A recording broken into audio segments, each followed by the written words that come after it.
couldn't be more proud of the professionals that we have in our department. When COVID hit in March of 2020, so it totally changed everything in our department. And it changed the way we responded. It would change the way we did things on a daily basis. We had to stop doing a lot of different regular duties. It's a stressful time for all first responders.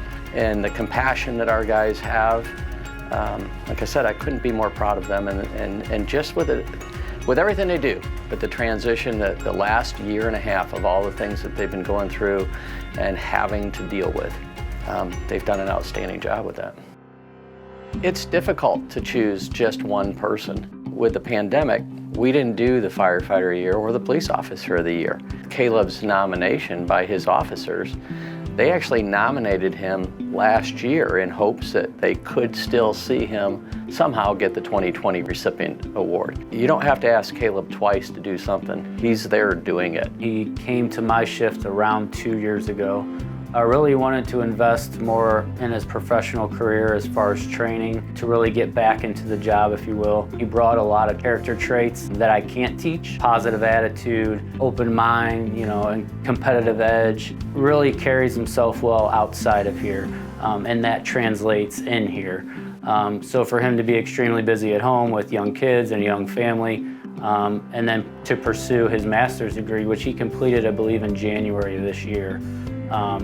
His just dedication and to put in the work after hours at home as well as here to pursue what he wanted it's remarkable. Sometimes when I come into work and I'm just kind of off or tired, maybe I had a rough weekend, maybe a sick kid at home, I gravitate towards Kaleb because I know after I'm around him for about a half hour, I pick it up and he just puts you in a good mood and it's just infectious. He is just such a good guy. He makes you smile. He puts everybody in a good mood, which just makes the work so much easier. Well, the first thing is when you first meet him, he does come off the scatterbrain and you think, oh, what have we got here?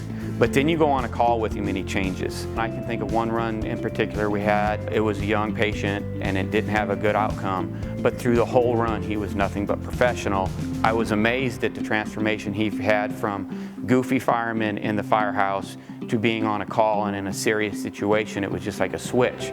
He goes, I didn't even know I did it, but that's why I'm trying to learn all this stuff, is so I can do that. And it was really eye-opening for me where we were going to go with this kid. Colin, he's been with us a little over 2 years. He came to us with a strong EMS background, so he is a very good paramedic. He's one of the top-notch. He came in learning and quiet, one of those up-and-coming leaders in the department. But let's talk a little bit about the call. Colin was on a rescue where we actually had a fire in a building. Colin went in on a search and found a person. They made an entry to that apartment and found the victim unconscious, brought him out, transported him to the hospital, and they saved his life by doing that in a very quick and timely fashion. And Colin was the one that found him in the bedroom, actually in a closet area. It was a little extraordinary of the way he found him, that it was an area that he searched that isn't normally done that rapidly. That's a once in a lifetime for a career firefighter. Many career firefighters never pull somebody out of the building. We train for it all the time.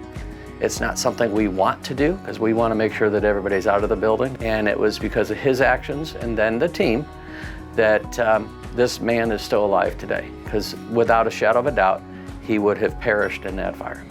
You don't know if you're crawling into a building that has a floor that's missing, that you have a building that's going to come down, but it's that mindset and that's that preparation.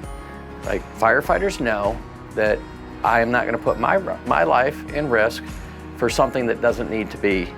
But if there's another life in jeopardy, I'd risk my life to help that person. And that's the mentality. You can't train anybody for that. You can give them all the skills. You can train every single day. You aren't going to develop that. That has to come from within.